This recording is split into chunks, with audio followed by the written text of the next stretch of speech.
கர்த்தர் நல்லவர், கர்த்தர் நல்லவர், கர்த்தர் நல்லவர். இன்றைக்குரிய தேவனுடைய செய்திக்கு ஆதாரமாய் வேதத்திலிருந்து ஒரு வசனத்தை வாசிக்கிறேன். ஜெபத்தோடு கவனியுங்கள். எபிரெயர் புஸ்தகம் 6ஆம் அதிகாரம் 13வது வசனம். எபிரெயர் 6:13. ஆபிரகாமுக்கு தேவன் வாக்குத்தத்தம் பண்ணின போது ஆணையிடும்படி தம்மிலும் பெரியவர் ஒருவரும் இல்லாதபடியினாலே தமது பேரில தானே ஆணையிட்டு. திரும்ப வாசிக்கிறேன், கவனிக்காதவர்கள் கவனியுங்கள். எபிரெயர் 6:13. ஆபிரகாமுக்கு தேவன் வாக்குத்தத்தம் பண்ணின போது ஆணையிடும்படி தம்மிலும் பெரியவர் ஒருவரும் இல்லாதபடியினாலே தமது பேரில தானே ஆணையிட்டு. ஆம், இந்த எபிரெயர் புஸ்தகம் 6ஆம் அதிகாரம் 13வது வசனத்தை வாசிக்கும் போது பெரியவர் என்கிறதான அருமையான ஒரு வார்த்தையை வாசிக்கிறோம். பெரியவர். இந்த பெரியவர் என்பது எதை குறிக்கிறது? ஒரு காலத்துல வயதானவர்களை பெரியவர் என்று சொல்லுகிற அன்பான ஒரு வார்த்தையா அது இருந்தது, மரியாதைக்குரியதா இருந்தது. ஆனா இந்த நாட்கள்ல கலாச்சாரம் மாறினபடினால் பெரியோர் சிறியோருடைய அந்த மதிப்பு மரியாதை மாறினபடினால் இன்றைக்கு அநேக பெரியவர்களை பார்க்கும்போது ஏய் பெருசு அப்படி என்று சொல்லுகிறாங்க, ஏய் கிழவி அப்படின்னு சொல்றாங்க. பெரியவர் என்று சொல்லுகிற வார்த்தைக்கும் ஏய் பெருசு என்று சொல்லுகிற வார்த்தைக்கும் ஏணி வச்சாலும் எட்டாது. அது ரெண்டுக்கும் சம்பந்தமே கிடையாது. பெரியவர் என்ற வார்த்தை அதை சொல்லும் போதே அதுல ஒரு பெரிய உயர்வு இருக்கிறதை பார்க்கலாம். ஆனால் நம்முடைய விசுவாச ஜனங்களுக்கு ஊழியக்காரன் இந்த தகுதியில இருந்து நான் சொல்லிக் கொடுக்கிறேன், தயவு செய்து எந்த வயதுல மூத்தவர்களையும் ஈனமாய் நடத்தாதீங்க, அவலட்சணமா நடத்தாதீங்க, அல்லது அவங்கள்ட்ட இருக்கிற பலவீனம், அவங்களுடைய ஒவ்வாமையின் சில கிரியைகளை பார்த்து கேவலமா நினைக்காதீங்க. நான் சிறுவனா இருக்கும்போது சில பெரியவர்கள் எனக்கு கற்றுக் கொடுத்த பாடங்களில் ஒன்று, நீ நொண்டியா இருக்கிற யாரையாவது பார்த்து கிண்டல் பண்ணினா சீக்கிரத்துல நீயும் நொண்டி ஆயிருவ. கண்ணு தெரியாதவங்களை பார்த்து கிண்டல் பண்ணினா கடவுள் ஓம் கண்ணை பிடுங்கிடுவாரு, நீயும் இப்படிதான் இருக்கணும் பாங்க. இப்படிதான் சொல்லி சொல்லி சொல்லி சொல்லி கொடுத்து பயமுறுத்தி மற்றவர்கள் மீது பெரியவர்கள் மீது மரியாதையை வளர்த்தார்கள். அது மாத்திரமல்ல, இந்த பெரியவர் என்பதற்கு நான் சத்தியத்துக்குள் போவதற்குமாக இன்னும் சில நடைமுறை உதாரணங்களை சொல்ல என் கண்ணால பார்த்து நான் ஆச்சரியப்பட்ட காரியங்கள் 2 காரியம். முன்பொரு காலத்துல மாணவர்கள் அல்லது மாணவிகள் பள்ளிக்கு அல்லது கல்லூரிக்கு அல்லது கடைவீதிக்கு சைக்கிள்ல போவாங்க. அப்போல்லாம் சைக்கிள் தான் ரொம்ப அதிகமான பழக்கம், அதனால சைக்கிள்ல போவாங்க.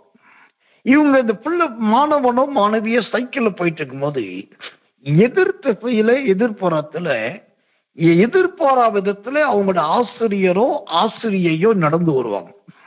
இப்போ இவங்க சின்ன பிள்ளைங்க அந்த சைக்கிள் ஓட்டுற வேகத்துல பெடலிங் போட்டு வேகமா சைக்கிள் ஆட்டி ஆட்டி போயிட்டு இருப்பாங்க. ஆனா பக்கத்துல போன பார்ப்பாங்க டீச்சர் அல்லது வாத்தியார் அப்படின்னு சொன்ன டப்புன்னு பிரேக் வேகமா பிடிச்சி கீழே இறங்கிடுவாங்க. இறங்கிட்டு சார் வணக்கம் சார், டீச்சர் வணக்கம் டீச்சர் அப்படிம்பாங்க. அதை சொல்லும் போது கூட வாயில சத்தம் வராது, ஒரு மாதிரி தயக்கத்தோடு பயத்தோடு தான் சொல்லுவோம். ஏன்னா ஆசிரியர் என்பதும் ஆசிரியை என்பதும் நம்மை விட பெரியவர்கள் என்கிறதான ஒரு சுத்திரம் எண்ணம் அந்த பிள்ளைகளுக்குள் இருந்தது. அன்றைக்கிருந்த பெரியவர்கள் அதை கற்றுக் கொடுத்திருந்தார். அப்படி ஆசிரியரையோ ஆசிரியர் பார்த்தா வண்டியை விட்டு இறங்கணும், உடனே சலிட் அடிக்கணும், அவங்களுக்கு வந்தனம் சொல்லணும் என்று சொல்லி அவங்க பெரியவர்கள் என்கிற சிந்தை இருந்தது. ஆனா இன்னைக்கு அந்த ட்ரெண்டிங் அப்படியே மாறி நம்ம பஸ்ல போயிட்டு இருக்கோம், சீட்ல உட்கார்ந்துட்டு இருக்கோம், அடுத்த ஸ்டாப்லயோ கொஞ்சம் தூரத்திலயோ ஒரு பெரியவர் ஏறுறாரு, அவர் வயசானவரா இருக்காரு, இல்லாட்டி நம்முடைய ஆசிரியராகவோ அல்லது ஒரு தாத்தாவோ இருக்காரு. ஆனா இது எனக்கு கிடைச்ச சீட்டுன்னு சொல்லி நம்ம உட்கார்ந்தே தான் இருக்கிறோம். அவங்களுக்கு நம்ம ஏஞ்சிட்டு அவங்களை உட்கார வைக்கிறது கிடையாது. ஏன்னா இன்னைக்கு பழக்கமே மாறி போயிடுச்சு, சுபாவங்கள் மாறி போயிடுச்சு. அப்போ இந்த பெரியவர் என்கிறதுக்கான நல்ல ஒரு ஸ்தோத்திரம், ஆதாரம், அந்த மரியாதை இன்றைக்கு அதிகமாய் இல்லை. கர்த்தருக்கு மகிமையும் கிருபையும் தயவும் உண்டாகும். இன்னைக்கு உள்ளொரு காலத்துல நல்லா பேசுற யாராவது பார்த்தா, ரொம்ப அன்பா பேசுறவங்கள பார்த்தா, ரொம்ப முக்கியமா சத்தம் இல்லாம, ஆக்ரோஷம் இல்லாம, ரொம்ப தெளிவா புத்திமதியோடு பேசுறவங்கள பார்த்தா, அவர் நல்ல மனுஷப்பா, பெரிய மனுஷன் அப்படின்னு சொன்னாங்க. அவருடைய பேச்சே அதை காண்பிச்சது. அவருடைய வாயிலிருந்து வர்ற வார்த்தையெல்லாம் நல்லதா இருந்துச்சு, நன்மையா இருந்துச்சு, மற்றவங்களுக்கு கற்றுக் கொடுக்கறதா இருந்துச்சு. அதனால அவங்களுக்கு தெரியாதவங்க கூட அந்த பேசுறவங்களை பார்த்தா அவர் பெரிய மனுஷி, அதுக்கேத்த மாதிரி பேசுறாங்க, பெரிய மனுஷன் எவ்வளவு நல்லா சொல்லித்தராரு பாரு அப்படின்னாங்க.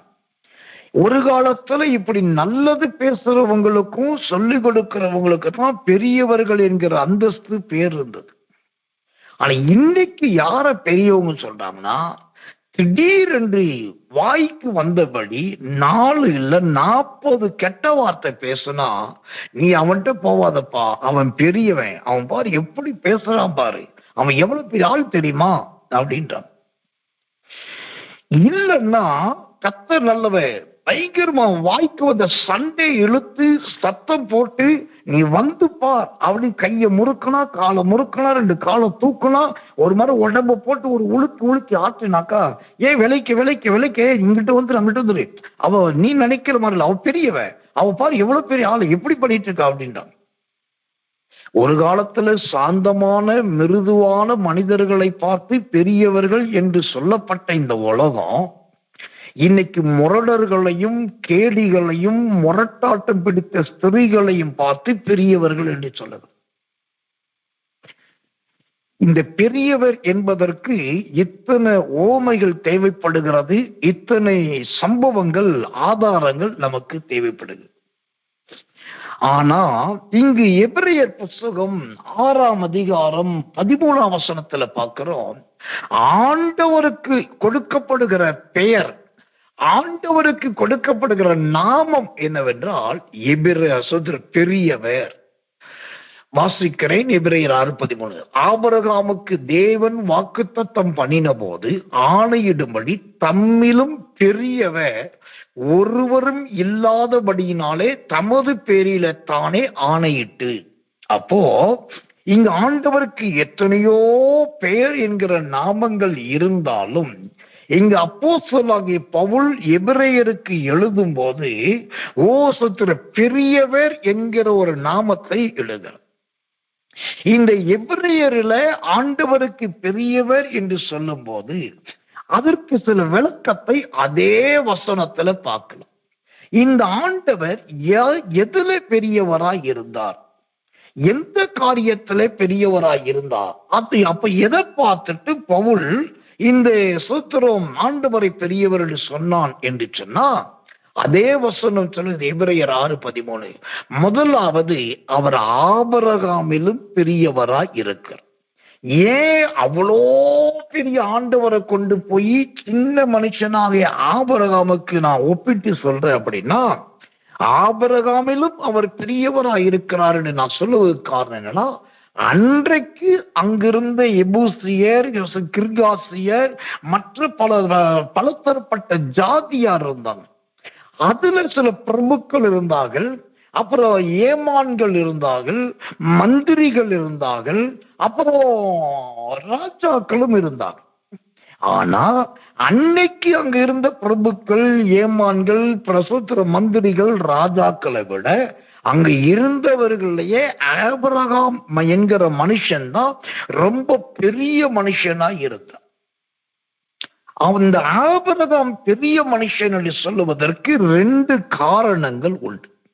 ஒன்று, முதலாவது அவன் செல்வாக்கிலே பெரிய மனுஷன்.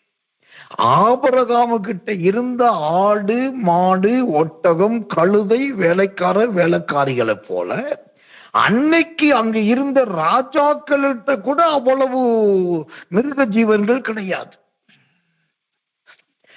ஆபிரகாமுக்கு இருந்த நிலப்புலன்கள் போல அன்னைக்கு அந்த மந்திரிகளுக்கு கூட அவ்வளவு செல்வாக்கு நிலப்புலன்கள் கிடையாது. அதனால அன்னைக்கு அங்க இருந்த எல்லாரிலும் ஆபிரகாம் தான் பெரிய மனுஷன். ஒன்று, செல்வாக்கில் பெரிய மனுஷன். இரண்டாவது, இந்த ஆபிரகாம் ஏன் பெரிய மனுஷன்? தேவன் ஆபிரகாமை விட பெரியவர் என்று நான் சொல்லுவதற்கு இரண்டாவது காரணம் என்னன்னா, அன்றைக்கு அங்க இருந்த நிறைய விக்கிரக ஆராதனைகள் இருந்தது, தெய்வ வழிபாடுகள் இருந்தது, நிறைய சொத்திரம் தெய்வத்தை பின்பற்றுகிற கூட்டங்களும் கூட இருந்தது. ஆனா அவங்க எல்லாரை விட ஆண்டவர்கிட்ட ரொம்ப நெருங்கி நடக்கிற, ஆண்டவர்கிட்ட முகமுகமாய் பேசுகிற ஒரே மனுஷன் என்று சொன்னால் அன்றைக்கு ஆபிரகாம் ஒரு மனுஷன்தான். அப்போ இந்த ஆபிரகாமுடைய தேவனோடு இருக்கிற உறவு, கர்த்தரோடு வச்சிருக்கிற சம்பந்தம் அங்க இருக்கிற எல்லா மனிதர்களை விட ஆபிரகாமை பெரிய மனுஷனாய் மாற்றிவிட்டது. இப்ப இதுலதான் ஒரு ரகசியம் இருக்கு, சத்தியம் இருக்கு. என்ன ரகசியம் சத்தியம்னா, யார் ஒருவர் தேவனோடு நெருங்கிய உறவும், நெருங்கிய தொடர்பும், நெருங்கிய ஐக்கியமும் ஆண்டவரோடு வைத்திருக்கிறார்களோ அவர்கள் செல்வாக்கிலே பெரியவர்களாயிருப்பார்கள். நல்ல சத்தியத்தை புரிஞ்சுக்கோங்க. செல்வாக்கா இருக்கிற எல்லாருமே ஆண்டவரோடு நெருக்கமா இருக்க மாட்டாங்க. ஆனால் ஆண்டவரோடு நெருக்கமா இருக்கிறவர்களை ஆண்டவர் செல்வாக்காய் வைக்காமல் விட மாட்டார். அந்த வகையில இவன் தேவனோடு இருக்கிற உறவிலே சிறந்த ஒரு தேவ மனுஷனாய் இருந்தார். அதனால அன்னைக்கு இருந்த மனிதர்களே ஆபிரகாம் பெரிய மனுஷன். அதனால தான் இந்த எபிரேயர் 6:13 நான் சொல்றேன், இந்த வசனத்தின்படி தேவன் எதுல பெரியவர்னா, முதலாவது ஆபிரகாமிலும் பெரியவர். இரண்டாவது, இந்த தேவன் பெரியவர் என்று இந்த எபிரேயர் 6:13 சொல்றதுக்கு என்ன காரணம் அப்படின்னாக்கா, இந்த தேவன் வாக்கு தத்தத்தின் தேவனாய் இருக்கலாம். வாக்கு தத்தத்தின் தேவன் உங்களுக்கு எப்படி தெரியும்? எந்த அளவுக்கு தெரியும் எனக்கு தெரியல. ஆனா என்னுடைய தனிப்பட்ட அனுபவத்தை நான் சொல்றேன். நான் நிறைய புராணங்கள் படிக்கிற அனுபவம் உள்ளவன். இந்து புராணங்கள் படிப்பேன். முகமதிய குரான் என்கிற புனித நூலை நான் படிக்கிறேன். இன்னைக்கு என் வீட்டுல குரானும், நான் தமிழ் குரானே வச்சிருக்கிறேன். அப்புறம் இந்து சாஸ்திரங்களுடைய அந்த புத்தகங்கள் நிறைய படிக்கிற பழக்கம் உண்டு. அந்த தெய்வங்கள் உண்டானதான வழிமுறைகள் நிறைய, கடந்த காலத்துல தெய்வங்கள் உண்டான அந்த வரலாற்றையும் வழிமுறைகளையும் நான் படித்ததுண்டு. அதை தவிர முக்கியமான சிறந்த சில ஆசிரியருடைய வாராந்திர மாதாந்திர பத்திரிகைகள்லாம் புத்தக வடிவில் வரும். அதெல்லாம் நிறைய படிச்ச உண்டு. கொஞ்சம் நெஞ்சல்ல, பல நூற்றுக்கணக்கான புத்தகங்கள், பல நூற்று ஆசிரியருடைய புத்தகங்களை நான் படித்ததுண்டு. இதுல எல்லாம் இங்க கடவுள்கள் வருவாங்க. அந்த கதைகள்ல கடவுள்கள் தோன்றுவாங்க, அந்த தெய்வங்கள் வரும். அப்போ வரும்போது நான் படிச்ச எல்லா புத்தகத்திலையும் 99% என்னன்னா, மகனே உனக்கு என்ன வேணும் கேள், கனி வேணுமா, உனக்கு என்ன வேணும் அதை கேள். அப்புறம் இவன் சொல்லுவான், எனக்கு அந்த வரம் வேணும், நான் தொட்டதெல்லாம் பொண்ணாகணும், இல்லாட்டி என் சிறுமை மாறணும், இல்லாட்டி உடனே ஒரு பாட்டு பாடி கடவுளை குறித்து பயங்கரமா புகழ்ந்து பாட்டு பாட ஆரம்பிச்சிருவான். அப்போ உடனே கொஞ்ச நேரத்தில் அந்த கடவுள் மறைஞ்சிடும். அப்ப நான் படிச்ச அந்த புராணங்கள், இதிகாசங்கள், வரலாறுகள், சோத்திர சாஸ்திரங்களின்படி இந்த கடவுள்கள், தெய்வங்கள் எல்லாம் எப்படின்னா தோன்றி அந்த நேரத்துக்கு வேண்டிய ஒரு ரிலீஃப் கொடுக்கும், அந்த நேரத்துக்கு வேண்டிய ஒரு வேர்டு கொடுக்கும், ஒரு வார்த்தை கொடுக்கும், இல்லாட்டி ஒரு விடுதலை கொடுக்கும், இல்லாட்டி ஒரு சந்தோஷத்தை கொடுக்கும். அவ்வளவுதான்.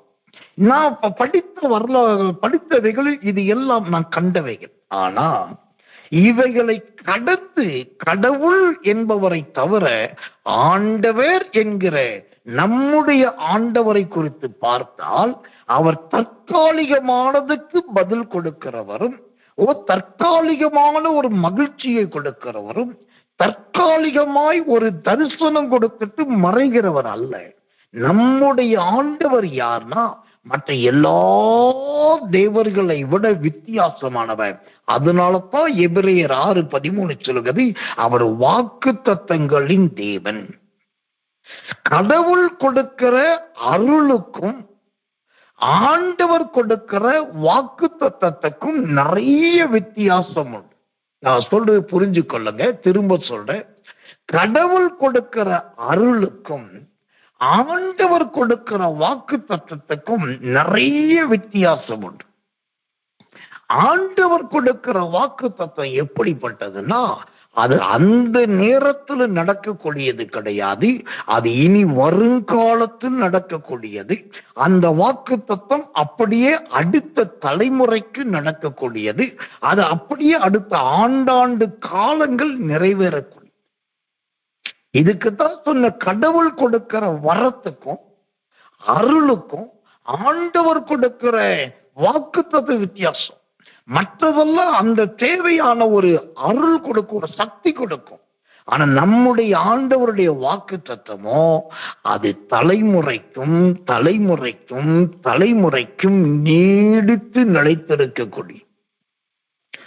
இப்போ தெரிந்து கொள்ளுங்க, எத்தனை விதமான சுத்திரம் ஆண்டவன்மார் நம்மை ஆண்டாலும் நம்முடைய ஆண்டவர் எப்படிப்பட்டவர்னா, இந்த எபிரேயர் 6:13 படி அவர் முதலாவது ஆபிரகாமிலும் பெரியவர், இரண்டாவது வாக்கு தத்தத்திலும் பெரியவர். அவர் கொடுத்த வாக்கு தத்தத்தை நிச்சயமாய் கட்டாயமாய் நிறைவேற்றுகிற தேவன். அந்த வாக்கு தத்தத்தை விட்டு ஒரு நாளும் அவர் மாறுகிறவர் கிடையாது. இன்னைக்கு இந்த இரவு ஜபத்தில இந்த சத்தியத்தை எத்தனை பேர் வேலைகள்லாம் விட்டுட்டு ஜபத்தோடு கவனிக்கிறீங்களோ, உங்களுக்கு நான் சொல்றேன், தேவனுடைய வாக்கு தத்தங்கள் எல்லாம் ஆம் என்றும் ஆமேன் என்றும் இன்று முதல் உங்களுக்கு நடக்க போகிறது.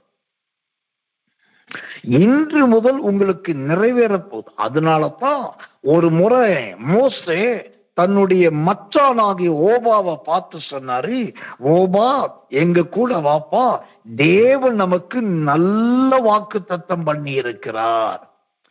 ஆண்டவர் கொடுக்கிற வாக்கு தத்தம் எல்லாமே அது நல்ல வாக்கு தத்தம். ஆனா அது யாருக்கு கொடுக்கிறார்? நல்லவர்களுக்கு மட்டும் வாக்கு தத்தம் கொடுப்பது கிடையாது. சில நேரத்துல கெட்டவர்களுக்கும் வாக்கு தத்தம் கொடுப்பார். இன்னும் வசனத்தின்படி சொல்ல, சில நேரத்துல ரட்சிக்கப்படாதவனுக்கும் அல்லது விக்கிரகாராதனக்காரனுக்கு கூட ஆண்டு வாக்கு தத்தம் கொடுப்பார். எப்படிப்பட்ட வாக்கு தத்தம்? அப்படி எங்க கொடுத்தாரு?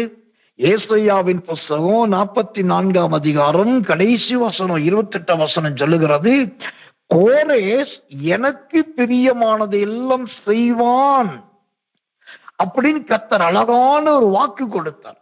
இந்த கோரேஸ் யாருன்னாக்கா ஒரு அந்நிய புத்திரன், அந்நிய ஜாதிகளின் ராஜா.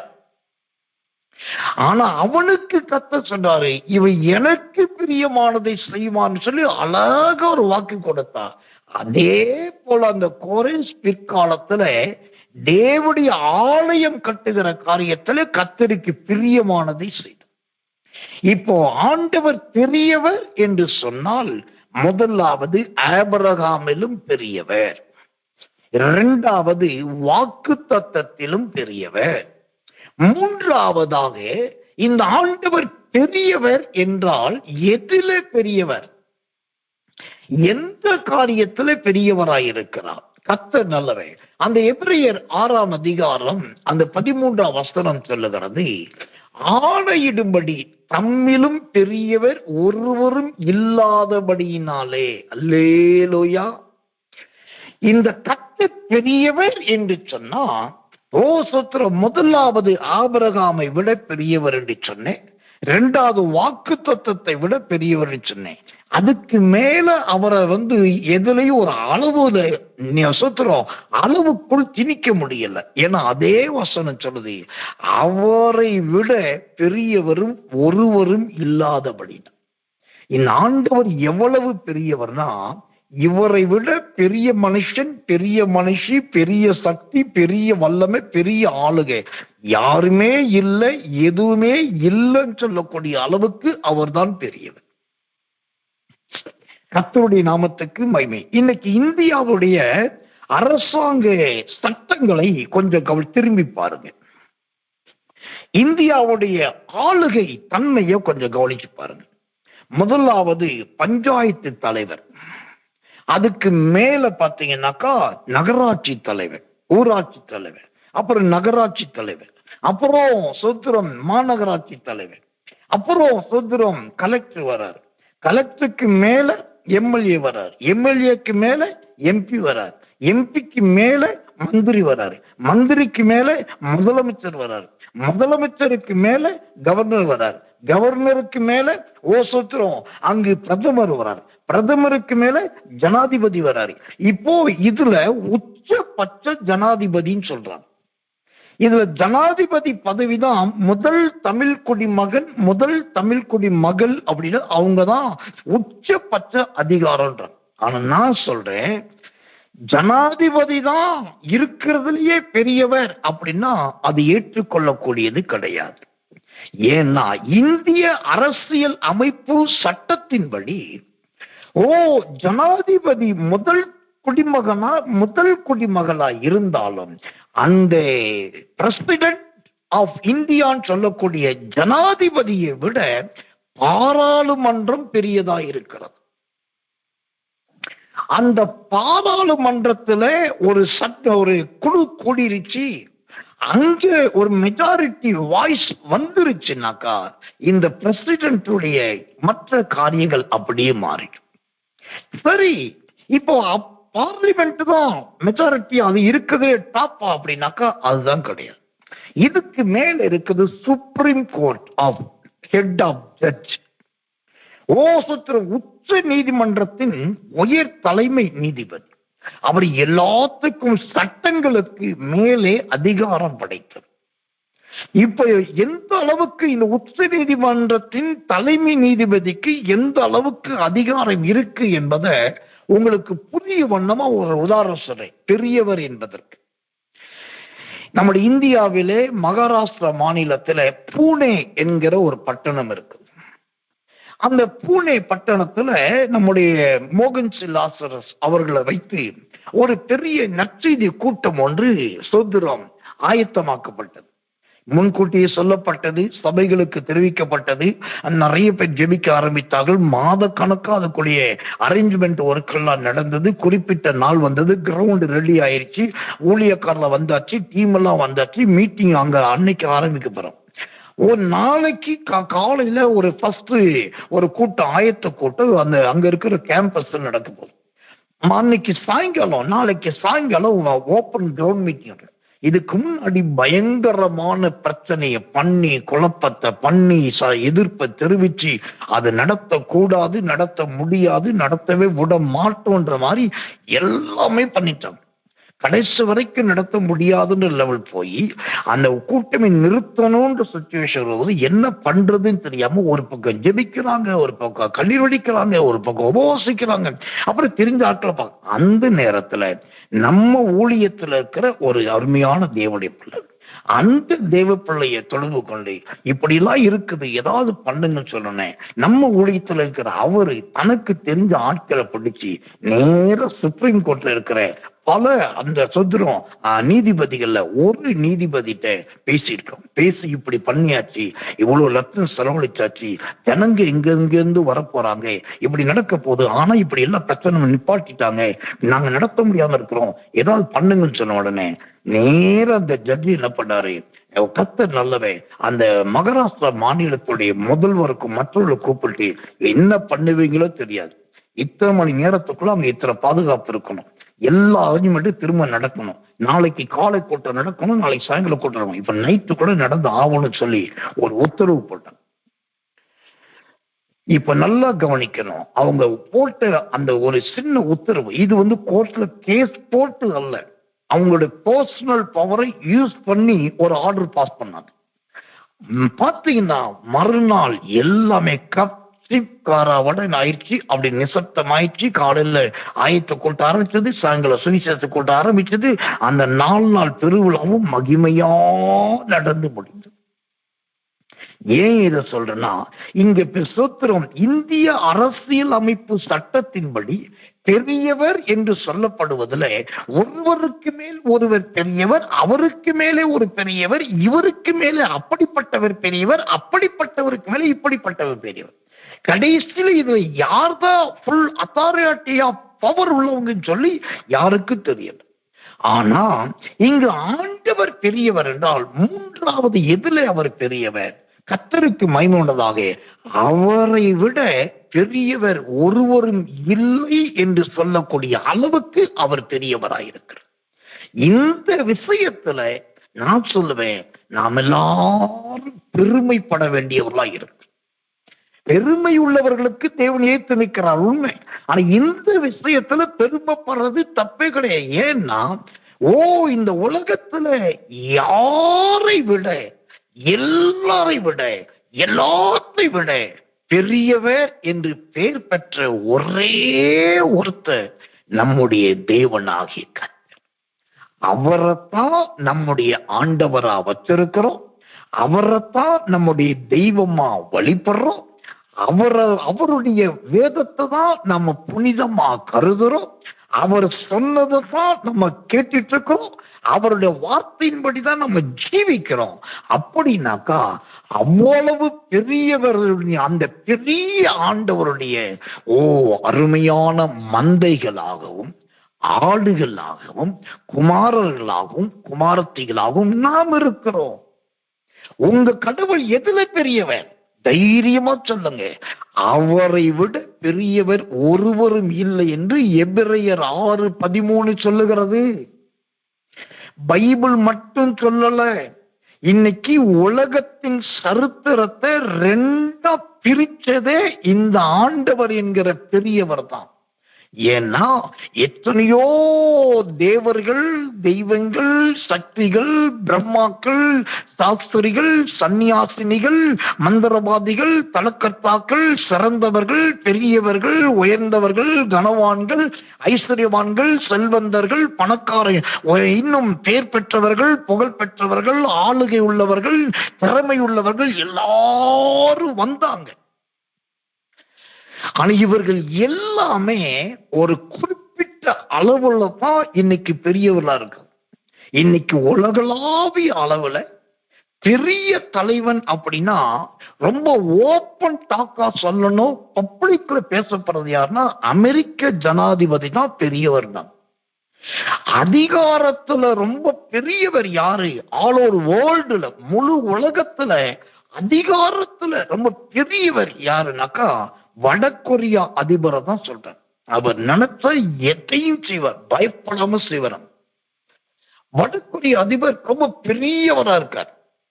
இப்போ நல்லா கவனிக்கணும், உலகத்தின் பார்வைக்கு அமெரிக்க ஜனாதிபதி பெரியவர், அதிகார வர்க்கத்திலே பயங்கர கட்டுப்பாடு தன் கைக்குள் வத்திருக்கிறதுலே வடகொரிய அதிபர் ஒரு பெரியவர். ஆனா இவங்க எல்லாம் இப்ப வடகொரிய அதிபர் தான், அவர் வடகொரியாவுக்கு மட்டும்தான் பெரியவர். அமெரிக்க ஜனாதிபதி என்று சொன்னால் செனட் சபை கூடி ஓகே சொல்ற வரைக்கும் தான் அந்த ஒரு பெரியவர். செனட் சபை மறுப்பு தெரிவிச்சுன்னா அவர் பெரிய ஜனாதிபதியா இருந்தும் அமெரிக்க ஜனாதிபதியா ஒண்ணு முடியாது. அப்ப செனட் சபை தான் அந்த பெரியது. இப்ப இவங்கெல்லாம் அமெரிக்காவுக்கும் வடகொரியாவுக்கும் தான் பெரியவர். ஆனால் நம்முடைய ஆண்டவர் பெரியவர் ஒருவரும் இல்லாத அளவுக்கு பெரியவர்னால் எப்படிப்பட்டவர் தெரியுமா? இவர் தான் உலகத்தின் சரித்திரத்தை பிரித்தார். கிறிஸ்துவுக்கு முன், கிறிஸ்துவுக்கு பின் என்று சொல்லி உலகளாவிய கணக்க 2 பிரித்த ஒரு பெரியவர் நம்முடைய ஆண்டவர். இந்த பெரியவர் என்கிற இந்த ஒரு நாமத்துக்குள் நான் சொல்ற இவ்வளவு சரித்திரம் இருக்கிறது. வரலாறு இருக்கிறது, அறிவியல் இருக்கிறது, ஆதாரங்கள் இருக்கிறது, ஆளுகைகள் இருக்கு. ஆனா இதெல்லாம் இன்னைக்கு நிறைய பேர் தெரியாம கர்த்தர் பெரியவர்னு சொன்னாக்கா என்ன நினைக்கிறாங்க? வயிற்று வலிய நீக்கிறதுல அவர் பெரியவர், பல்லு வலிய சுகமாக்குறதுல பெரியவர், சிறைச்சாலை கதவு திறக்கிறதுல பெரியவர், அப்புறம் சொல்ற ஜனங்களை கூப்பிட்டு வர்றதுல பெரியவர், அப்புறம் பிரசங்கத்துல பெரியவர். இப்படி தன்னுடைய அறிவு குறுகளை வச்சுக்கிட்டு ஆண்டவரை குறுகின பெரியவராகவே பார்க்கிறார்கள். ஒரு ஊழியக்காரனா வேதத்தை போதிக்கிறவனா நான் சொல்றேன், அவர் பெரியவர்னாக்கா உங்க அளவுல அவர் பெரியவரா கொண்டு வராதீங்க. அவர் என்னைய விட பெரியவர், உங்களை விட பெரியவர், நம்முடைய மாநிலத்தை விட பெரியவர், தேசத்தை விட பெரியவர், எல்லா அதிகாரங்களை விட பெரியவர். அவரை விட பெரியவர் ஒருவரும் இல்லை. அப்படிப்பட்ட பெரியவர் தான் கிமு கிறிஸ்துவுக்கு முன், கிபி கிறிஸ்துவுக்கு பின் என்று அழகாய் உலகத்தின் சரித்திரத்தை கணக்கை 2ஆய் மாற்றினார். இதை விட ஒரு பெரிய ஆண்டவர் எங்கே இருக்கிறார்? இதை விட ஒரு பெரிய தேவன் எங்கே இருக்கிறார்? எனக்கன்பான தேவ பிள்ளைகளை, இந்த பெரிய தேவனைத்தான் நீங்களும் நானும் ஆராதி கடந்து போகணும். இப்ப நம்ம பார்த்துக்கிறோம், அவர் பெரியவர். முதலாவது ஆபிரகாமிலும் பெரியவர். இரண்டாவதாக அந்த எபிரேயர் 6:13 சொல்லுகிறபடி வாக்குத்தத்தத்திலும் அவர் பெரியவர். மூன்றாவதாக அவர் எதுல பெரியவர்? தம்மிலும் ஒருவரும் இல்லாத அளவுக்கு பெரியவர். நான்காவது கர்த்தர் நல்லவர். அவர் எதுல பெரியவர் என்று சொன்னா ஆணையிட்டு கொடுப்பதிலே அவர் பெரியவர். ஆணையிட்டு கொடுக்கிறவர். கர்த்தருடைய நாமத்துக்கு மகிமையும் கிருபையும் தயவும் உண்டாவதாக. ஆணையிட்டு என்று சொன்னால் என்ன? கர்த்தர் நல்லவர். அந்த ஆணையிட்டு என்பது எதை குறிக்கிறதா இருக்கிறது? அப்போ இந்த ஆணையிட்டு என்று சொல்லும் போது கர்த்தராகிய தேவன் நம்முடைய வாழ்க்கையில கொடுக்கிற சில சத்தியத்தின் உறுதிப்பாடை குறிக்கிறது. நல்ல அவர் கொடுக்கிற வாக்குறுதிகளை அது காண்பிக்கிறது. கர்த்தருடைய நாமத்துக்கு மகிமையும் கிருபையும் தயவும் உண்டாவதாம். அப்படியானால் எனக்கன்பான தேவ பிள்ளைகளே, இந்த ஆணையிடுகிறதில் அவர் பெரியவர். இந்த எதிலே அவர் ஆணையிடுகிறார்? அவர் ஆணையிட்ட காரியத்தில் எதை காண்பிக்கிறதா இருக்கிறது? ஒரு வசனத்தை வாசிக்கிறேன், ஜெபத்தோடு கவனியுங்கள். கர்த்தர் நல்லவர், கர்த்தர் நல்லவர், கர்த்தர் நல்லவர். 1 தெசலோனிக்கேயர் புஸ்தகம் 5ஆம் அதிகாரம் 27வது வசனம். 1 தெசலோனிக்கேயர் 5:27. இந்த நிருபம் பரிசுத்தமான சகோதரர் யாவருக்கும் வாசிக்கும்படி செய்ய வேண்டும் என்று கர்த்தர் பேரில் ஆணையிட்டு உங்களுக்கு சொல்லுகிறேன். கர்த்தர் பேரில். இப்ப 4வது அவர் ஆணையிடுகிறதில் பெரியவர் என்று சொன்னேன். அந்த ஆணையிடுவது எதுவா? கர்த்தர் பேரில். அப்ப இந்த கர்த்தர் பேரில் ஆணையிடுகிறது அல்லது கர்த்தர் பேரில் அவர் ஆணையிடுகிறார் என்று சொன்னால் அந்த கர்த்தர் யார்? அந்த கர்த்தர் எப்படிப்பட்டவர்? அதிலே அவர் ஆணையிடுவது என்று சொன்னால் அந்த கர்த்தர் என்ற நாமத்துக்குள் என்ன ரகசியம் இருக்குது? வாசிக்கிறேன். கர்த்தர் என்றால் யார் என்பதற்கு அருமையான ஒரு விளக்கத்தை பாருங்க. யாத்திரையாகமத்தின் புஸ்தகம் 34ஆம் அதிகாரம் 6வது வசனம். யாத்திரையாகமம் 34:6. கர்த்தர் அவனுக்கு முன்பாக கடந்து போகிற போது அவர் கர்த்தர் கர்த்தர் இரக்கமும் கிருபையும் நீடிய சாந்தமும் மகா தயையும் சத்தியமும் உள்ள தேவன். அல்லேலூயா. ஆண்டவர் ஆணையிடும் போது கர்த்தர் என்ற நாமத்தில் ஆணையிடுகிறாராம். அந்த கர்த்தர் என்கிற நாமத்துக்குள் என்ன இருக்குன்னா, ஒன்று இரக்கம் இருக்கிறது, இரண்டாவது கிருபை இருக்கிறது, மூன்றாவது நீடிய சாந்தம் இருக்கிறது, நான்காவது மகா தயை இருக்கிறது, ஐந்தாவது சத்தியம் இருக்கிறது. கர்த்தர் நல்லவே, கர்த்தர் நல்லவே, கர்த்தர் இவ்வளவு அருமையான கர்த்தர் நல்லவே, கர்த்தர் நல்லவே, நல்ல நாமங்களை உடைய, கிருபைகளை உடையவர் தான் நம்முடைய கர்த்தர்.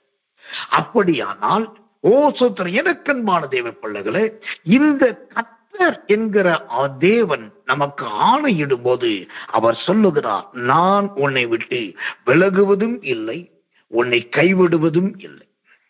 நான் உன்னை விட்டு விலகுவதும் இல்லை, உன்னை கைவிடுவதும் இல்லை. ஏனென்று சொன்னால் நான் உன் பரிகாரியாகிய கர்த்தர். சோத்திரம், நான் உன் ஜீவனுள்ள தேவனாகிய கர்த்தர். நான் உன்னை ரட்சித்த தேவனாகிய கர்த்தர். அதனால நான் உன்னை விட்டு விலகுவதும் இல்லை, உன்னை கைவிடுவதும் இல்லை. இதை ஆண்டவர் ஒரு நாளிலே ஆணையிட்டார். ஆணையிட்ட தேவன் இன்றைக்கு வரைக்கும் கைவிடாதிருக்கிறார். யாரை கைவிடாதிருக்கிறார் என்று நீங்க கேட்டீங்கன்னா, நான் அவங்களையும் இவங்களையும் சொல்லுவதை விட என்னையவே நான் சொல்லுவேன். இன்றைக்கு வரைக்கும் ஆண்டவர் என்னை கைவிடவே இல்லை. அல்லேலூயா. அவர் ஒரு கைவிடாத தேவனா இருக்கிறார் என்பதற்கு எத்தனை பேர் சாட்சியா வந்தாலும் அதுல நான் முதலாவது சாட்சியா இருக்கிறேன். அதற்கு காரணம் என்னன்னா, என் வாழ்க்கையில என்னை கரம் பிடித்தவர்களை விட எனக்கு உபகாரமாகவும் உதவியாகவும் வந்தவர்களை விட கர்த்தர் நல்லவன், என்னை கைவிட்டவர்கள் தான் அதிகம். கைவிட்டு போனவர்கள் அதிகம். சாக்கு போக்கி சொல்லி விலகினவர்கள் அதிகம்.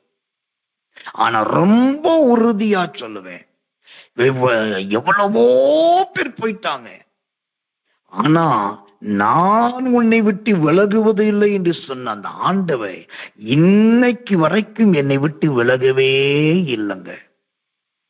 நான் அடிக்கடி யோசிப்பேன், நம்ம ஊழியத்துல இது ஒரு சாதாரணமா நடக்கிற ஊழியம் அல்ல. இந்த ஊழியத்துல ஜெபித்து வெளிப்பாடு சொல்லி மாவட்ட கலெக்டர் அப்பாயின்மெண்ட் வாங்கிட்டு காத்திருந்த காலங்கள் உண்டு. நம்முடைய ஊழியத்துல முன்னாள் அமைச்சர்கள் ஒரு முறை உங்களை பார்த்தா போதும், நீங்க என்ன பார்த்துட்டு ஜோமெண்ட் போனா போதும் காத்திருந்த கூப்பிட்ட காலங்கள் உண்டு. பரிசுத்தாவிக்கு முன்பாய் தைரியமா கிருபையை முன்னிட்டு சொல்லுவேன், சிஎஸ்ஐ டைசிஷன்ல பிஷப் எலெக்ஷன்ல 2 பேர் 3 பேர் நிப்பாங்க. அதுல ஒரு கூட்டம் தேடி வரும். எல்லாமே பெரிய பெரிய தொழில் அதிபர்கள், மிகப்பெரிய செல்வந்தர்கள், கோடிக்கணக்கான சொத்துக்களுக்கு சொந்தக்காரர்கள். அவங்க அப்படி தாழ்மையோடு உட்கார்ந்து இருந்து, ஐயா இதை சுருத்து சொல்லுங்க, ஒரு ஜோம் பண்ணுங்க, இவங்க வரணும்பாங்க. ஜோம் பண்ணி சொல்லுவோம். ஆனா அங்க எல்லா விதமான வாய்ஸ் வேற மாதிரி இருக்கும், அங்க நடக்கிற சம்பவங்கள் வேற மாதிரி இருக்கும், அவங்களுக்குரிய சப்போர்ட்ல வேற மாதிரி இருக்கும். ஆனா யார் ஜெயிக்க மாட்டார்கள் என்று சொல்லுவார்களோ, நம்ம ஜோம் பண்ணி சொன்ன மாதிரி அவர்களே ஜெயித்து வருவாங்க. ஆனா கொஞ்ச நாள் கழிச்சு பாத்தீங்கன்னா, அந்த ஜெயிச்சு முடிச்ச உடனே அந்த பெரிய கோடீஸ்வர கூட்டம் நம்மளை மறந்துடும். அந்த பிஷப்பும் நம்மளை மறந்துடுறது, கடைசியில் அவரை பார்க்கவும் முடியாது. அதே போலதான் கலெக்டர் அளவிலே, முன்னாள் அமைச்சர் அளவிலே, அப்புறம் தலைவர்கள் அளவிலே, மிகப்பெரிய அரசியல்வாதிகள் அளவிலே.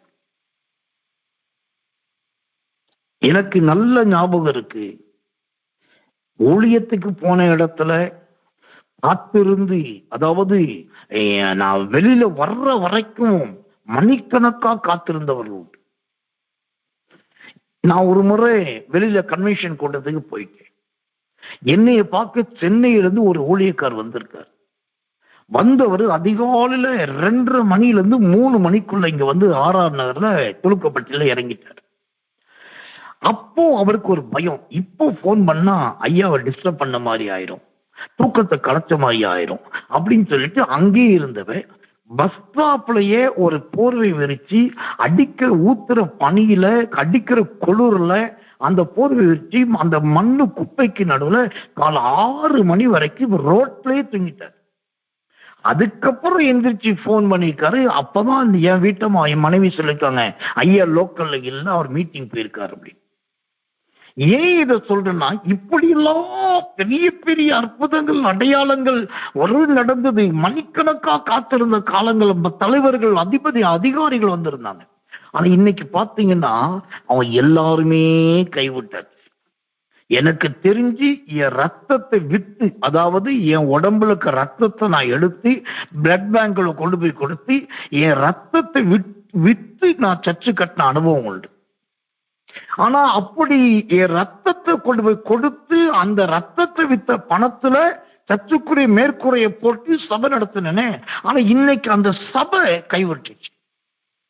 அங்க இருக்கிற ஊழியக்காருக்கு இனி யாருமே தெரியாது. அந்த ஜனங்க நம்மள மறந்தாச்சு. அதே போல தீர்க்க தரிசனத்தினால வெளிநாடுகளுக்கு அனுப்பி வைக்கப்பட்டவர்கள் எத்தனையோ பேர், எத்தனையோ பேர் உண்டு. அவங்க எல்லாருமே கைவிட்டாச்சு. ஆனா நான் சொன்னதெல்லாம் இன்னைக்கு ஒரு விரல்ல இருக்கிற நகத்து அளவுக்கு தான் சொல்லியிருக்கிறேன். என் ஊழியத்தில் நான் சந்தித்த பெருந்தலைவர்கள், பெரும் சம்பவங்கள், பெரிய பெரிய கூட்டங்கள், கோடீஸ்வரர்கள் எல்லாருமே கைவிட்டார். ஆனா எனக்கு ஒரு நாள் கர்த்தர் ஆணையிட்டு சொன்னார் பாருங்க. அவர் சொன்ன ஆணை என்ன தெரியுமா? நான் உன்னை விட்டு விலகுவதும் இல்லை, உன்னை கைவிடுவதும் இல்லைன்னு சொன்னாருங்க. அவரு இன்னைக்கு வரைக்கும் எனக்கு பெரியவராகத்தான் இருக்கிறார். அதனால அநேகருக்கு முன்பாக கர்த்தர் என்னை பெரியவனாகவே வைத்திருக்கிறார். இந்த விசுவாசம் என்னைக்கும் எனக்கு உண்டு. அதனாலதான் நான் நம்முடைய ஜனங்கள்கிட்ட பேசும்போதே நான் சொல்லுவேன், நம்முடைய கூட்டத்திலே சொல்லுவேன், யாரையும் நம்பி நான் கிடையாது, எதையும் எதிர்பார்த்து நான் கிடையாது. இங்கிருந்து இது வரும், அங்கிருந்து இது கிடைக்கும், இவர்கள் முடிச்சிருவாங்க, அதை செஞ்சிருவாங்கன்னு சொல்லி யார் மேலையும் பற்றுதல் வைக்கிறது கிடையாது. அது என்ன உறவா இருக்கட்டும், நட்பா இருக்கட்டும், குடும்பமா இருக்கட்டும், ஊழியமா இருக்கட்டும், என்னால் ரசிக்கப்பட்டவளா இருக்கட்டும், என்னால் தொடப்பட்டவளா இருக்கட்டும், என்ன உருவாக்கப்பட்டவளா இருக்கட்டும், எதை சார்ந்தும் எதை நம்பியும் இயேசுவின் வல்லமை ஊழியம் கிடையாது. யாரை எதிர்பார்த்தும் எஸ்எஸ்கே சாமுவேலும் கிடையாது. எதையும் அடிப்படையாய் கொண்டும் இது கிடையாது. ஒன்றே ஒன்று, என் தேவன் பெரியவர். அவர் ஆணையிட்டதில் பெரியவர். அவருடைய ஆணையில் இருந்து இன்னைக்கு வரைக்கும் அவர் விலகல, அவர் கை விடல. அதனால ஏன் ஊழியத்துல என்னைய விட அவர் பெரியவர். இயேசுவின் வல்லமை ஊழியத்தை விட அவர் பெரியவர். அவர் இட்ட ஆணையில் உறுதியானவர். இந்த வார்த்தை மாறாததில் ஆண்டவரை போல ஒரு சக்திய, வேறு ஒரு தெய்வத்தை, ஒரு கடவுள, ஒரு சாமிய, ஒரு புனிதனை, ஒரு மனுஷனை அல்லது ஒரு பெரிய ஆளை எங்கேயும் நான் பார்த்தது கிடையாது. இவர் ஒருத்தர் தான் ஆணையிட்டதுல உறுதியாயிருக்கு. இந்த கிருபையின் சத்தியத்தை கேட்டுக்கொண்டிருக்கிற பகுதி நேர ஊழியம், முழு நேர ஊழியம் செய்கிறவர்களுக்கு நான் சொல்றேன், விசுவாச வாழ்க்கை வாழ்கிறவர்களுக்கு நான் சொல்றேன், கர்த்தருக்காகவே நீ ஜீவிக்க போகிறேன் என்று வைராக்கியம் பாராட்டுகிறவர்களுக்கு சொல்றேன், யார் மேலையும் எதன் மேலையும் எந்த சூழ்நிலையிலும் நம்பிக்கை மட்டும் வைக்காதீங்க. நம்பிக்கை மட்டும் வைக்காதீங்க. உங்களுடைய நம்பிக்கை, உங்களுடைய விசுவாசம், உங்களுடைய உறுதி எபிரேயர் 6:13 சொல்லுகிறபடி அந்த பெரியவர் என்கிற தேவன் மீது மட்டும் வையுங்கள். தேவன் மீது மட்டும் வையுங்கள். தேவன் மீது மட்டும் வையுங்கள். கர்த்தர் நல்லவர். பல நேரம் நான் யோசிச்சு சில நேரம் வருத்தப்படுவேன். பல நேரம் யோசிச்சு சில நேரம் வருத்தப்படுறது என்னன்னா, ஜெபம் பண்ணி முழங்கால் படியிட்டு கண்ணீர் விட்டு அவங்களுக்காய் பரிந்து பேசி அவங்க ஆரம்பித்த ஒரு சபை ஒரு ஸ்தாபனமாவே மாறி இருக்கு. ஆனா அவங்க மறந்தாச்சு. ஏன் மனிதர்கள் இப்படி இருக்கிறார்கள் அப்படின்னு நினைக்கிறது உண்டு. ஆனா அந்த நேரத்துல கர்த்தர் சொல்லுவார், மகனே, நான் உன்னை விட்டு விலகுவதும் இல்லை, உன்னை கைவிடுவதும் இல்லை. அன்னைக்கு ஒரு வார்த்தை, ஒரு ஆணையிட்டு சொன்னாருங்க. அந்த ஆணையில் அவர் உறுதியா இருக்கிறாருங்க. அதனாலதான் இன்னைக்கும் நான் உயிரோடு இருக்கிறேன். இன்னைக்கும் உயிரோடு இருக்கிறேன். கர்த்தருக்காக ஓடிக்கொண்டிருக்கிறேன். தைரியமா ஒரு வார்த்தையை நான் சொல்லி முடிக்கிறேன். இந்த எபிரெயர் 6:13 படி, தேவனாகிய கர்த்தர் உங்க வாழ்க்கையில பெரியவராய் காணப்பட விரும்புகிறார். அவர் ஆபிரகாமிலும் பெரியவர் என்கிறதை உங்களுக்கு காண்பிக்க விரும்புகிறார். வாக்கு தத்தத்திலும் பெரியவர் என்பதை காண்பிக்க விரும்புகிறார். வேறு ஒருவரிலும் எல்லாரை விட அவர் ஒருவரே பெரியவர் என்பதை காண்பிக்க விரும்புகிறார். 4வதாக அவர் ஆணையிட்டதில் பெரியவர் என்பதை காண்பிக்க விரும்புகிறார். அதனாலதான் சொல்றேன், ஒருவேளை இந்த ஆண்டவரை உறுதியா நீங்க பற்றி இருக்கிறீங்கன்னா உங்களை விட பாக்கியவான்கள் யாரும் கிடையாது. உங்களை விட ஒரு சாக்கியவதிகள் வேறு யாரும் கிடையாது. காரணம், நீங்கள் ஆராதிக்கிறவர் பெரியவர், நீங்க நம்பி இருக்கிறவர் பெரியவர், நீங்க பின்பற்றி வருகிறவர் பெரியவர், நீங்க உங்களுக்கு கொடுக்கப்பட்ட வேதத்தில் இருக்கிறவர் பெரியவர். அவர் பெரியவரானால் எழுதி வைத்துக் கொள்ளுங்க, இந்த 2025 ஆண்டு இன்னும் நமக்கு சுத்திரம் 7 மாதங்கள் இருக்கு. இந்த 7 மாதத்துக்குள் உங்களையும் பெரியவராய் கர்த்தர் மாற்ற முடியும். உங்களையும் பெரிய ஊழியக்காரனாய் மாற்ற அவரால் முடியும். உங்களையும் பெரிய தீர்க்கதரிசினியாய் மாற்ற அவரால் முடியும்.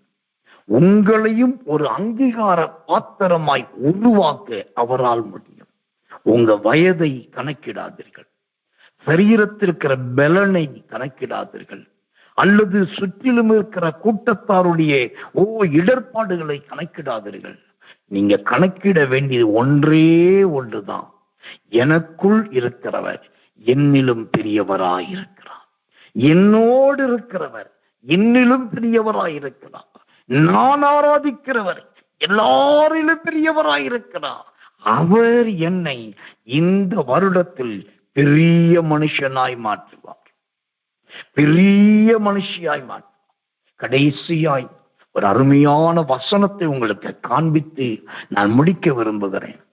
ஆண்டவர் அவர் எப்படி பெரியவரோ அவருடைய ஊழியக்காரர்களையும் அவர் பெரியவர் என்ற பெயரில்தான் அழைக்கிறவராயிருக்கு. ஆண்டவருக்கு பெயர் பெரியவர் என்று இருக்கு. அதே போல ஒரு ஊழியக்காருக்கும் பெரியவர் என்கிற பெயர் வேதத்திலே இருக்கிறது. அந்த ஊழியக்காரர் யார்? அற்புதமான இந்த வசனத்தை தயவு செய்து கவனிங்க. 1 சாமுவேலின் புஸ்தகம் 9ஆம் அதிகாரம் 6வது வசனம். 1 சாமுவேல் 9:6 வாசிக்கிறேன். அதற்கு அவன், இந்த பட்டணத்திலே தேவனுடைய மனுஷன் ஒருவர் இருக்கிறார், அவர் பெரியவர். அல்லேலூயா. யாரை குறித்து? சாமுவேல் என்னும் தீர்க்கதரிசியை குறித்து. சாமுவேலுடைய வேலைக்காரன் சாமுவேல் என்னும் தீர்க்கதரிசியை குறித்து சவுலுடைய வேலைக்காரன் சவுலுக்கு சொல்லுகிறார், அவர் பெரியவர். யார் பெரியவர்? அந்த தீர்க்கதரிசி பெரியவர். யார் பெரியவர்? அந்த ஞானத்திற்காரர் பெரியவர். யார் பெரியவர்? அந்த நியாயத்திற்கிறவர் நியாயாதிபதி பெரியவர். யார் பெரியவர்? அந்த ஊழியக்காரர் பெரியவர். ஏன் பெரியவர் தெரியுமா? தேவன் பெரியவர் என்று சொல்லப்பட்டதை போல ஒரு ஊழியக்காரனும் இங்கு பெரியவர் என்று சொல்லப்படுவதற்கு முக்கிய காரணம் அந்த 1 சாமுவேல் அதே 9:6 சொல்லுகிறது, இந்த பட்டணத்திலே தேவனுடைய மனுஷன் ஒருவர் இருக்கிறார். ஏன் இந்த மனுஷன் மட்டும் பெரியவர் அப்படின்னாக்கா, உண்மையாகவே இந்த ஊழியக்காரர் தேவனுடைய மனுஷனாய் இருந்தார். தேவனுடைய மனுஷன் அப்படின்னா சோத்திரம், தேவனோடு இருக்கிற மனுஷன், ஆண்டவரோடு இருக்கிற மனுஷன்.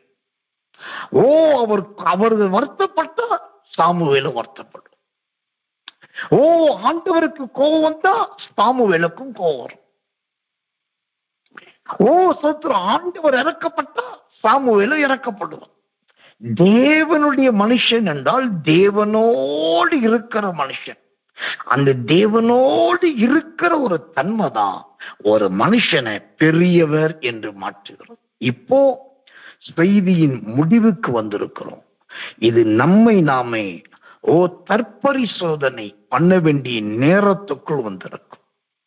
இவ்வளவு நேரம் நீங்க பிரசங்கத்தை கேட்டதை விட இப்பதான் கொஞ்சம் கவனமா இருக்கணும். இந்த பெரியவர் உங்களோடு இருக்கிறாரா? இந்த பெரியவர் உங்க வாழ்க்கையில பெரியவராகவே இருக்கிறாரா? ஆண்டவர் சாமுவேல் பெரியவர் என்று அழைக்கப்படுவதற்கு காரணம், அந்த சாமுவேல் தேவனுடைய மனுஷனாய் இருந்தான். உங்களுடைய ஆவிக்குரிய ஜீவியத்துல, தனிப்பட்ட ஜீவியத்துல நீங்க தேவனுடைய மனுஷனாய் இருக்கிறீங்களா? கொஞ்சம் யோசிங்க. தேவனுடைய மனுஷியா இருக்கீங்களா? யோசிங்க. உங்க மகனுக்கு நல்ல தாயா இருக்கிறது தப்பே கிடையாது. உங்க புருஷனுக்கு எல்லா விதத்திலும் சரியான மனைவியா இருக்கிறது தப்பே கிடையாது. உங்க வீட்டுக்கு நல்ல தலைவனா இருக்கிறது தப்பு கிடையாது. உங்களுடைய கேரக்டரை நீங்க நிறைவேற்றுங்க.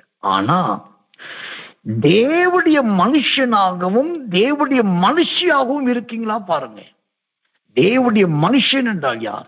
தேவனோடு இருக்கிறவர்கள் தான் தேவனுடைய மனுஷன், தேவனுடைய மனுஷன். உங்க வாழ்க்கையில ஒரு நாளைக்கு தேவனோடு இருக்க எவ்வளவு நேரத்தை நீங்க செலவழிக்கிறீங்க? படுக்கையில போய் கட்டில படுத்தாலும் பாயில படுத்தாலும் குறைஞ்சது ஒரு நாளைக்கு 6 மணி நேரத்திலிருந்து 7-8 மணி நேரம் அந்த பாய்க்கும் அந்த பெட்டுக்கும் நீங்க நேரத்தை ஒதுக்குறீங்க. ஒரு வேலைக்கு போயிட்டாக்கா 6 மணி நேரத்திலிருந்து 8 மணி நேரம், சிலர் 9 மணி நேரம் அந்த வேலைக்கு உங்களால் நேரத்தை ஒதுக்க முடியுது. ஒரு வாகனத்தை ஓட்டுனாக்கா கொஞ்ச தூரம் போனாலும் ரொம்ப தூரம் போனாலும் 1/2 மணி நேரம் 2 மணி நேரம் வாகனம் ஓட்ட முடியுது, அதுக்கு நேரம் ஒதுக்க முடியுது. ஆனா பெரியவன் அல்லது பெரியவள் என்கிற கிருபையின் நாமத்தை பெற்றுக்கொள்ள அந்த தேவனுடைய மனுஷன் என்கிற தேவனோடு இருப்பதற்கு தான் நிறைய பேருக்கு நேரம் ஒதுக்க முடியல. நான் சொல்றேன், நீங்க படுக்கைக்கு நேரத்தை ஒதுக்குறதை விட, வண்டி ஓட்டுற நேரத்தை ஒதுக்குறதை விட, வேலைக்கு இவ்வளவு நேரத்தை ஒதுக்குறதை விட தேவனோடு இருக்க நேரத்தை ஒதுக்கிப்பார். நான் இத்தனை பிரசங்கம் பண்ணினேன், சரி. இத்தனை பிரசங்கம் எழுதி கொடுத்தேன், சரி. இத்தனை பிள்ளைகளுக்கு ஜெபம் சொல்லி கொடுத்தேன், சரி. இது போய் இந்த சமூக சேவை செஞ்சுட்டு வந்தேன், சரி. எல்லாம் சரிதாங்க, இதெல்லாம் பாவம் கிடையாது. ஆனா அதையும் கடந்து எல்லாத்தையும் தூக்கி மூட்டை கட்டி ஒரு குப்பை மாறி டஸ்ட்பின்ல போற மாதிரி எல்லா வேலை, ஊழியம், ஓட்டம், ஆட்டம், பாட்டம் எல்லாத்தையும் ஒதுக்கிட்டு ஒரு நாளைக்கு அதிகபட்சமா தேவனோடு இருக்க பாருங்க. நான் 3ஆவதா சொல்லி முடிக்கிறேன். அடுத்தது கர்த்தர் உங்களை தான் பெரியவராய் மாற்றியிருப்பார். முதலாவது தேவன் பெரியவர், 2வது தேவனோடு இருக்கிறவர்கள் பெரியவர், 3வது இந்த செய்தியை கேட்கிற நீங்கள் பெரியவர்களாய் வர வேண்டும், பெரிய ஸ்திரீகளாய் வர வேண்டும், பெரிய இடத்தை அடைய வேண்டும். கர்த்தர் அந்த கிருபையை கொடுப்பாராக. தேவனுடைய மனுஷனா, தேவனுடைய மனுஷியா அப்படின்னா தேவனோடு இருக்கிற மனுஷனா மாறுங்க. அதுக்கு நேரத்தை ஒதுக்கு. அதுக்கு சமயத்தை ஒதுக்குங்க. அப்புறம் பாருங்க, எல்லாமே பெரிய பெரிய பெரிய பெரிய பெரிய பெரிய காரியம் நடக்கும். யோசபாத் ராஜாவை குறித்து சொல்லும் போது அவன் பெரிய வேலைகளை செய்தான் என்று வேதம் சொல்லும். பெரிய வேலைகளை செய்தான். ஆம், இந்த பெரிய வேலைகளை நாம் செய்ய வேண்டும் என்று சொன்னால், கர்த்தர் நல்லவே, அதற்கு நல்ல இந்த தேவனுடைய பெரிய கிருபை வேண்டும். அந்த பெரிய கர்த்தர் நல்லவே, மகிமையின் தேவனுடைய தயை நமக்கு வேண்டும். அந்த பெரிய வேலைகளை செய்ய வேண்டும். அந்த வசனத்தை வாசித்து நான் முடிக்கிறேன். 2 நாளாகவும் சோதரம் கர்த்தர் நல்லவே 17:13, 2 நாளாக 17:13 வாசிக்கிறேன். யூதாவின் பட்டணங்களில் அவன் பெரிய வேலைகளை நடத்தினான். எருசலேமில் பராக்கிரமசாலிகளான சேவகர் அவனுக்கு இருந்தார்கள். யூதாவின் பட்டணங்களில் அவன் பெரிய வேலைகளை நடத்தினான். நான் உங்களை உற்சாகப்படுத்தி முடிக்கிறேன். நீங்கள் ஆராதிக்கிற தேவன் பெரியவர். 2வது, தேவனோடு இருக்கிறவர்கள் பெரியவர்கள். 3வது, நீங்க தேவனோடு இருக்கிறவர்களாய் மாறினால் சீக்கிரத்தில் உங்களையும் பெரியவர்களாய் மாற்றுவார். அப்போ நீங்க இப்போ செய்யற வேலையை விட இந்த 2 நாளாகவும் 17:13 படி நீங்க செய்யற வேலை எல்லாமே பெரிய வேலையா இருக்கும். இது நடக்கும், இது நிறைவேறும், இது சம்பவிக்கும். எல்லாரையும் கர்த்தர் பெரியவனாய் பெரியவளாய் மாற்றுவாராக. கண்களை மூடி ஒப்பு கொடுத்து ஆண்டவர் நோக்கி ஸ்தோத்தரிக்க போது, ஆண்டவரே, எபிரெயர் 6:13 படி நீர் பெரியவர். 1 சாமுவேல் 9:6 படி சாமுவேல் என்கிற தேவ மனுஷன் பெரியவர். 3வதாக எங்களையும் பெரியவர்களாய் மாற்று. ஆண்டவரே, நாங்கள் தேவனோடு இருக்கிற தேவ மனுஷனாய், தேவனோடு இருக்கிற தேவ மனுஷியாய் எங்களை மாற்றுங்க. நாங்க எல்லாத்துக்கும் நேரம் கொடுக்கிறோம். தேவனுக்கு மட்டும் நேரத்தை கொடுப்பதே கிடையாது. அந்த நேரத்துலதான் நாங்க வெங்காயம் வெட்டுறோம். அந்த நேரத்துலதான் அடுப்பை பத்த வைக்கிறோம். அந்த நேரத்துலதான் சுறுசுறுப்பா வேலைய காட்டுறோம். அந்த நேரத்துலதான் மண்டை ரொம்ப வேலை பார்க்குது. அந்த நேரத்துலதான் நிறைய யோசிக்கிறோம். அதனால தேவனுக்கு கொடுக்கிற கொஞ்ச நேரத்தை நாங்க திருடுறோம். ஆண்டவரே, எங்களை மன்னியும். உம்மை போல பெரியவனாய் மாற ஒரு தேவ மனுஷனாய், தேவனோடு இருக்கிற மனுஷியாய் உமக்கு நேரம் கொடுக்க எனக்கு உதவி செய்யும் என்று சொல்லி எல்லாரும் கர்த்தரை ஸ்தோத்திரம் பண்ணுவோம். இயேசுவின் நாமத்தினாலே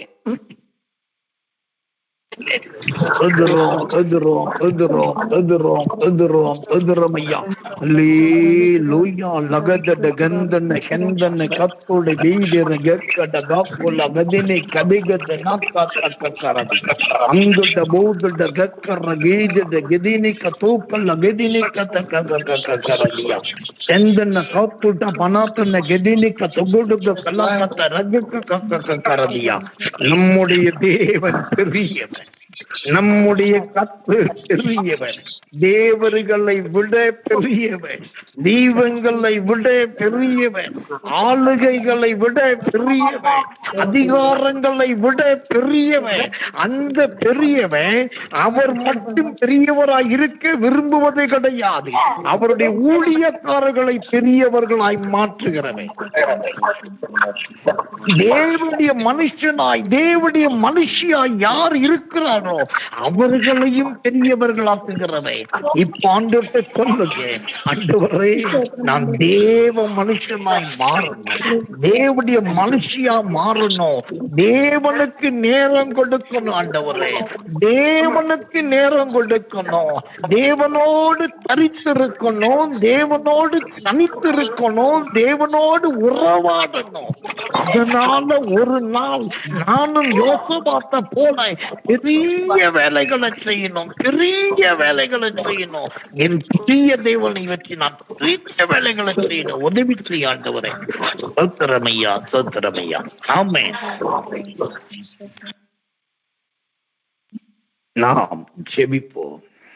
அன்புள்ள நல்ல பரம பிதாவே, நல்ல அருமையான இந்த ராத்திரியில் எபிரெயர் 6:13. பெரியவர் என்கிற ஒத்த வார்த்தையை வைத்து அகில உலகத்தின் சரித்திரங்களை ஆதாரமாய் கொண்டு கர்த்தர் நிறைய காரியங்களை சொல்லிக் கொடு. இன்றைக்கு தெளிவான ஒரு சத்தியத்தை நீர் எங்களுக்கு வெளிப்படுத்திவிட்டு, நீர் மட்டும் பெரியவர் கிடையாது, தேவனுடைய மனுஷனாய் இருக்கிற ஒவ்வொருவரையும் பெரியவனாய் மாற்றுகிறவர் நீர். தேவனோடு இருக்கிறவர்களை பெரியவளாய் மாற்றுகிறவர் நீர். இதோ இந்த இயேசுவின் வல்லமை ஊழியத்தில் இருக்கிற எஸ்எஸ்கே சாமுவேல் என்னும் என்னை முதற்கொண்டு எல்லாரையும் நான் ஆசீர்வதிக்கிறேன். இவர்கள் எல்லாரையும் பெரியவர்களாய் மாற்றுவீர், பெரியவர்களாய் மாற்றுவீர். அதற்கு தேவனுடைய மனுஷன் என்கிற அந்த ஒரு அந்தஸ்து எங்களுக்கு வரலாண்டவரே. தேவனோடு இருக்கிற மனுஷனாய், தேவனோடு இருக்கிற மனுஷியாய் எங்களை மாற்று. நாங்க எதுக்கோ நேரத்தை கொடுக்கிறோம். செல்போனுக்கு மணிக்கணக்கான நேரம் கொடுக்கிறோம் ஐயா. எங்களுடைய அபிஷேகத்தை மீறி இந்த செல்போன் எவ்வளவோ நேரத்தை திருடுது. எங்க வீட்டு டிவி பெட்டிகள், எங்க வாயில வர்ற துதியை விட அந்த டிவி பெட்டியில வர்ற சத்தம் எவ்வளவோ சத்தம் வருது. அதுக்கெல்லாம் நேரத்தை கொடுக்கிறோம். ஆனா உமக்கு நேரம் கொடுக்கிறதல்ல. எங்களை மன்னி தேவனோடு இருக்கிற மனுஷனாய், தேவனோடு இருக்கிற மனுஷியாய் மாற்றி.